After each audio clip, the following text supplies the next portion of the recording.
Hey everyone, I'm with Aaron Koblin from Google Creative Labs, and he just was part of this really amazing panel. Do you want to talk about it? What exactly it was all about? Sure. It was based off this exhibition called Designing the Elastic Mind that the MoMA had. And there were a few of us that presented work. We presented the work that we showed at the exhibition. I talked about a couple of projects I've done called, one is the sheet market, flight patterns, basically a lot of data visualization projects, and kind of some more traditional, actually visualizing infrastructural systems like airplanes over North America, and some of them a little more abstract, like 10,000 people drawing pictures of sheep through the internet. It's abstract, but still so cool. Where can we find out more, check out more of your stuff? Most of the work that I talked about today is at my website, aaronkoblin.com, at least in small synopses. Also talked about a music video I worked on with James Frost, which was for Radiohead, and that was released through Google Code. So that's at code.google.com/Radiohead. So how did you then seg into working with Google? It was just actually really great timing. I kind of had been working with Yahoo doing a lot of data visualization stuff, and left Yahoo to work kind of on this Radiohead project and a bunch of my own personal projects. And from there, the Radiohead music video that we made just really seemed like it needed to be released as an open source, massive, kind of technologically driven deployment. So I contacted people that I knew at Google and said, I think this is going to be an awesome project, and I really think that we should deploy this to the masses as an open source project, and they were totally on board.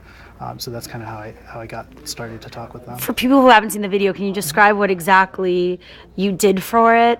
Yeah, we used two different types of sensor devices. Basically, we shot lasers at Tom York and at a bunch of scenes and other people, and we created this music video, which is shot without video. It's all. Go to it. How can we go to it? What is it? It's code.google.com/Radiohead.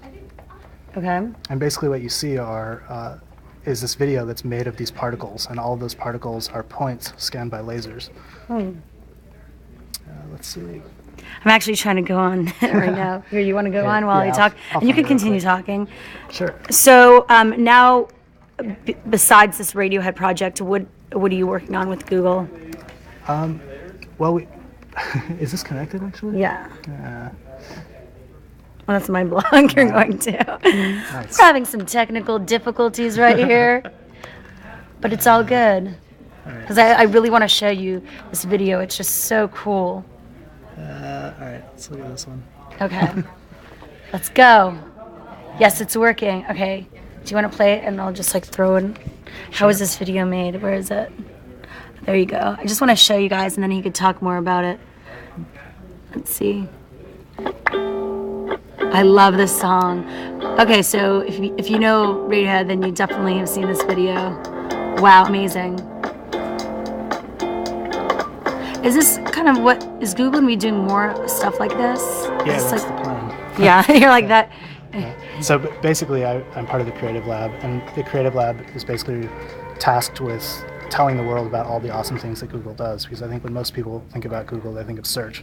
The truth is that Google has all kinds of products and services that are really interesting. So basically, my job is like my dream. Get to do all kinds of interesting, fun things and tell the world about them, basically, using Google products and services. So what's the latest one?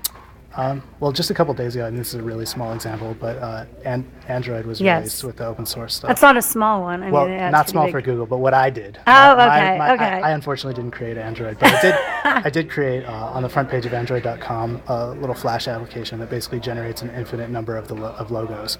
So you see the Android logo in the middle, and it morphs into an endless number of different types of logos, kind of basically speaking to the idea of customizing Android itself in this open source community. So I mean, that's just a really small thing that I whipped up to kind of try to help people understand a lot. Not necessarily everybody's aware of what open source means and what it means to kind of have a platform that's totally open for anybody to modify or change, as opposed to like a closed system. But we're doing lots of things. Creative Lab just did this project called 10 to the 100, which is basically asking people, how can you make the world a better place? And we received hundreds, well over 100,000 submissions of people's ideas, and now we have $10 million to actualize those, to try to basically make the world a better place through these people's ideas. So you're really interacting with your users a lot. Yeah, it's really exciting. I mean, it's exciting for me to be engaged at such a with such a huge number of people, and in ways, I mean, Google products and services kind of influence everybody's lives in impactful ways, so it's exciting. What are the biggest challenges you guys are facing in this landscape? Biggest challenges? I mean, I think there's a million challenges. Obviously, all the economic. Yeah, how is obviously we know Google is huge, but how are the issues with the economy right now affecting you guys? I think everybody feels it, and everybody at Google is really interested in trying to figure out how we can help and how we can solve, provide people with the tools to help them get through it as best as possible. I think I'm directly not able to solve any of those problems, obviously, but everybody's trying to brainstorm as much as possible. But you guys aren't being directly affected. Like, no one's going to be losing any jobs at Google. Rather not comment on that, but yeah, not that I know. And all right, now that the Android has been released, what else can we expect? What's like the next big thing that we're going to be excited about? Probably rather not comment on that either, but it's such a great environment because people there are constantly coming up with amazing ideas, and that's why I'm really excited to be there. Basically, I'm really excited about talking more. They've done some data visualization stuff, and that's really been a field that I'm really interested in. There's the Google Zeitgeist, where you can kind of get an idea of kind of what's happening right now as seen through Google. Oh, really? Yeah, which is a really exciting and interesting thing that Google's done. And what I'd love to, one of the things I'd love to do is take that further visually and kind of embody it in something that's easy to understand and easy to contextualize. So that's something I'm going to be looking at. But there's all kinds of awesome things going on right now. Sounds good. Well, thank you so much. Have a good rest of your stay here. Gonna hit the beach. And have fun. Bye, guys.